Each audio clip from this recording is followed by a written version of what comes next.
నమస్తే YouTube fam, welcome to new video. So ఈ వీడియోలో మనం ఆస్ట్రేలియా ఎందుకు స్టూడెంట్ ఇండెక్స్ని కట్ చేస్తుంది, ఆస్ట్రేలియా ఎందుకు జనాలను రానివ్వాలనుకోవట్లేదు, ఆస్ట్రేలియా అసలు ఎందుకు ఇట్లా చేస్తుంది, what are the reasons, 3 main reasons will discuss in this video. So కొత్తగా వచ్చినట్టయితే లైక్, కామెంట్, సబ్స్క్రైబ్ అనేది చాలా ఇంపార్టెంట్ మన ఛానల్కి. ఎందుకంటే నాకు అవి బూస్ట్ ఇస్తాయి అండ్ ఆల్సో అల్గారిథం వేరే వాళ్ళకి సజెస్ట్ చేయాలంటే ఇది పక్కా చేయాలన్నమాట. ఒక తెలుగు యూట్యూబర్ని సపోర్ట్ చేయండి ఫ్రమ్ ఆస్ట్రేలియా. సో ఈ వీడియోలోకి వెళ్ళిపోదాం. According to education.government.au website, there are more than 7 lakh students in Australia current. ఇందులో చైనా వాళ్ళు టాప్ చేస్తారు. ఎప్పుడైనా లిస్ట్ లో చూసుకుంటే అంతకుముందు యూఎస్ లో, ఇప్పుడు ఆస్ట్రేలియాలో చైనా వాళ్ళదే టాప్. ఎందుకంటే అక్కడ రిచ్ వాళ్ళు ఉంటారు, వాళ్ళు ఇక్కడికి వచ్చేసి చదువుకోవడము, ఎంజాయ్ చేయడం లాంటివి చాలా చేస్తుంటారు అనమాట. Australian dollar equal to 5 Chinese yuan, followed by India తర్వాత యూకే, సో ఆన్ కంట్రీస్, ఇంకా సౌత్ ఈస్ట్ ఏషియన్ కంట్రీస్ చాలా ఉంటారు.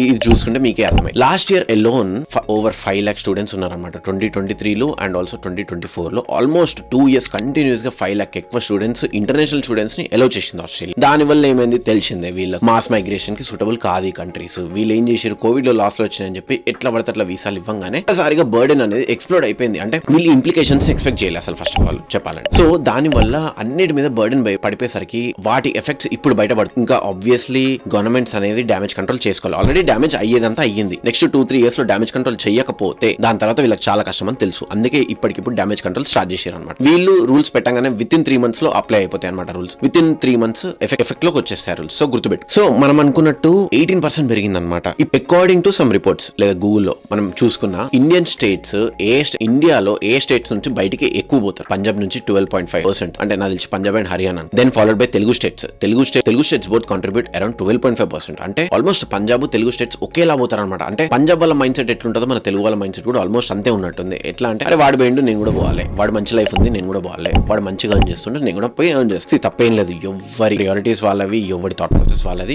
ఎవరి ఐడియా వాడదు అనమాట. సో ఎవరిని తప్పు పెట్టలేం. బయటికి వచ్చారు అంటే వాడు మంచితోనే వస్తాడు, చెడుతోనని కాదు. ఇండియా మీద ద్వేషంతో రాడు. సో ఆస్ట్రేలియా మ్యాటర్కి వస్తే, ఆస్ట్రేలియాలో చెప్పినట్టు ఇందాక last 2 years over 5 lakh students enrol అయ్యారు. వేరియస్ వొకేషనల్ కోర్సెస్ కానీ, పబ్లిక్ యూనివర్సిటీలు, ప్రైవేట్ యూనివర్సిటీలు అన్ని ఆల్ ఓవర్ ద వరల్డ్. ఇక్కడ ఇంతమంది ఉన్నారు. ఇక్కడ ఇంతమంది వచ్చినప్పుడు, ఇంతమంది జనాలు వస్తున్నప్పుడు, ఆస్ట్రేలియా అనేది ఇందులో స్టేట్స్ చాలా చిన్నవి. మనం కంపేర్ చేసుకుంటే, ఫర్ సపోజ్ మన హైదరాబాద్ తో కంపేర్ చేసుకుంటే, మన హైదరాబాద్ లో ఆల్మోస్ట్ నాకు ఐడియా ఉన్నంత వరకు 3-4 crores పాపులేషన్ ఉందని అనుకుందాం. కానీ ఓవరాల్ ఆస్ట్రేలియాలో 2.5 crores 3 crores ఉంది పాపులేషన్. సో ఆస్ట్రేలియా అనే కంట్రీ మాస్ మైగ్రేషన్ కి మళ్ళీ గుర్తుపెట్టుకోండి, ఆస్ట్రేలియా అనే country 7th largest continent. But ఇక్కడ మొత్తం ఆస్ట్రేలియా అంతా హ్యాబిటేట్ కాదు లైక్ యూఎస్. ఇప్పుడు యూఎస్ తీసుకుంటే ప్రతి స్టేట్ లో మంచి జనాభా ఉంటారు అనమాట, ఓవర్ 30 crores పాపులేషన్. కానీ ఆస్ట్రేలియాలో 2.5 or 3 crores, అంటే 10%. ఆస్ట్రేలియా యూఎస్ కంటే పెద్దది in terms of area, but population లో 10% మాత్రమే ఉంటారు. సో ఇక్కడ హౌసింగ్ గానీ, హెల్త్ కేర్ సిస్టమ్ గానీ, లేదా ఎడ్యుకేషనల్ స్ట్రక్చర్ గానీ వీళ్ళ పాపులేషన్ కి తగ్గట్టు బిల్డ్ చేసి ఉందన్నమాట. మనకి ఏమైపోయింది కోవిడ్ లో, యాజ్ వి డిస్కస్డ్, వీళ్ళకు స్టూడెంట్స్ అనే వాళ్ళు తక్కువైపోయారు. వీళ్ళ మార్కెట్ అనేది తక్కువైపోయింది. అంటే వీళ్ళ కాంట్రిబ్యూషన్ అనేది చాలా తక్కువ వచ్చింది అనమాట, ఫండ్స్. సో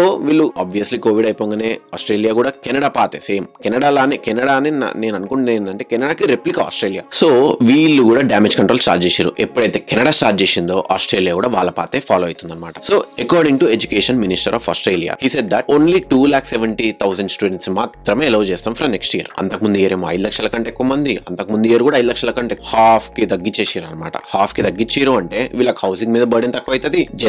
జనాలకు కూడా మన వాళ్ళు ఎంత జనాభా పెరుగుతుంటే అంత మంది కనిపిస్తూ ఉంటారు అనమాట కళ్ళల్లో. ఎక్కడికి పోయినా వీళ్ళేనా అన్న ఫీలింగ్ తక్కువ అయిపోతుంది అనమాట. సో ఇవన్నిటిని సాటిస్ఫై చేయడానికి వీళ్ళు ఇక్కడ కూడా రీజన్ చూసుకుంటే, కెనడాకి ఏమి తీసుకోలేదు, వాళ్ళు చెప్పే రీజన్స్ వీళ్ళు కూడా చెప్తున్నారు. First what are the new rules అంటే, ఆస్ట్రేలియా ఎడ్యుకేషన్ మినిస్టర్ ఏం చెప్పిండంటే, మేము ఓన్లీ 2,70,000 స్టూడెంట్స్ మాత్రమే అలౌ చేస్తాం ఫ్రమ్ నెక్స్ట్ ఇయర్. ఇంకా డేట్ అనేది మెన్షన్ చేయలేదు. డేట్ ఎప్పుడు అనేది మనకు తెలియదు. నెక్స్ట్ ఇయర్ అని అన్నాడు. Next financial year or next educational year మనకు తెలియదు ఎప్పటి నుంచో. 5 lakh స్టూడెంట్స్ కాస్త 2.7 lakh స్టూడెంట్స్ కి వచ్చేసారు. అంటే ప్రతి కంట్రీకి నాకు తెలిసి కోటా సిస్టమ్ లో ఇస్తారో, మరి ఎట్లా ఇస్తారో మనకు ఐడియా లేదు. బట్ అన్ని కంట్రీస్కి వెళ్ళి స్టూడెంట్స్ తక్కువ అయిపోతారు. ఇప్పుడు ఇక్కడ ఫిల్టరింగ్ ప్రాసెస్ అనేది స్ట్రిక్ట్ అయిపోతుంటుంది అనమాట. వీళ్ళు తక్కువ చేస్తారు అంటే నాట్ లైక్ నువ్వు ఎలిజిబుల్ కాదు అని కాదు. ఎలిజిబిలిటీ ఆస్ట్రేలియా ఎప్పుడైనా సరే గుర్తుపెట్టుకోండి, డాక్యుమెంట్స్ బేస్డ్ స్క్రూటినీ చేస్తారు అనమాట. మీ డాక్యుమెంట్స్ అన్ని కరెక్ట్ ఉండి, మీ ఫైనాన్షియల్స్ ఎవ్రీథింగ్, నా ప్రీవియస్ వీడియోస్ లో చూస్తే మీకు తెలుస్తుంది, loan, financial, educational documents each and everything పక్కా ఉన్నాయి అనుకోండి, మీకు వీసా వచ్చే ఛాన్సెస్ హయ్యర్ ఉంటాయి. 100% వస్తాయని కాదు, బట్ హయ్యర్ ఉంటుంది అని చెప్పేసి నేను చెప్తా. ఈ 2,70,000 స్టూడెంట్స్ వచ్చేసి బ్యాచిలర్స్ కానీ, మాస్టర్స్ కానీ, వొకేషనల్ కానీ, ఇంగ్లీష్ స్టడీ. ఎందుకంటే చాలా కంట్రీస్ ఇప్పుడు లైక్ యూరోపియన్స్ చూసుకున్నా లేదా చైనీస్ వాళ్ళు చూసుకున్నా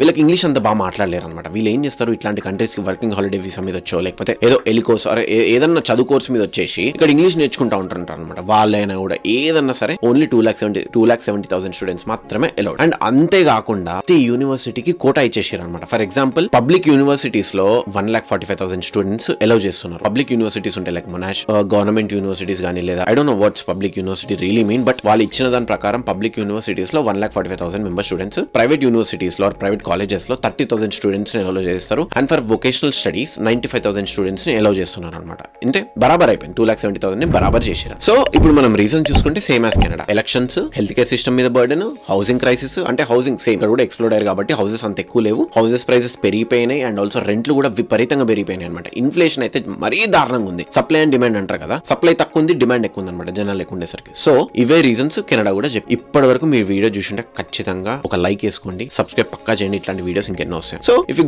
you conclude, if you have to conclude, 2024 లో ఏ కంట్రీ కూడా ఇమిగ్రేషన్ ఎంకరేజ్ చేసేలా లేదు. అంటే రావడం కష్టం అయిపోతుంది, ఇక్కడికి వచ్చిన బతకడం కష్టం అయిపోతుంది. అంటే కష్టం అంటే లైక్ నాట్ కష్టం, you can still if you able to get here, అంటే నువ్వు ఇక్కడికి రావడానికి మేనేజ్ చేసేసినావు అంటే ఇక్కడికి వచ్చినాక ఇంకా నువ్వు కష్టపడిపోవచ్చు, ఆటోమేటిక్ గా కష్టపడతావు నువ్వే. కష్టం అనేది నీకు ఒక డిఫాల్ట్ లాగా అయిపోతుంది అనమాట నీ మైండ్ కి, నువ్వు కష్టపడాలి అని. సో కష్టం అనేది పక్కన పెట్టండి, ఫస్ట్ ఇక్కడ వరకు రాగలగండి, రండి. ఇక్కడ వరకు వచ్చినాక ఇంకేమన్నా చేసుకోవచ్చు మీ ఇష్టం. వస్తే మాత్రము ఇంకోటి నేను ఏం చెప్తా అంటే, ఒకవేళ మీ వీసాలు రాకున్నా లేదా బయట కంట్రీలకు పోలేకున్నా అదేం ఎండ్ ఆఫ్ ద వరల్డ్ కాదు. యాక్చువల్లీ మీరు ఇంకా ఇండియాలోనే ఇంకెక్కువ ఎక్స్ప్లోర్ చేయొచ్చు, ఇంకెక్కువ మార్కెట్లు, మీకు ఎక్కువ మంచి ఆపర్చునిటీస్ రావచ్చు ఫ్యూచర్ లో మాకంటే ఎక్కువ. So don't get disappointed. ఒకవేళ మీరు రాలేకపోయినా పెద్ద బాధపడకండి. ఈ రూల్ మాత్రము చాలా గట్టి దెబ్బ అనేది చెప్పుకోవాలి India and China students. That's it for this video guys. ఈ వీడియో ఎట్లుందో కామెంట్స్ లో కూడా మెన్షన్ చేయండి. That's it for this video guys. See in the next video.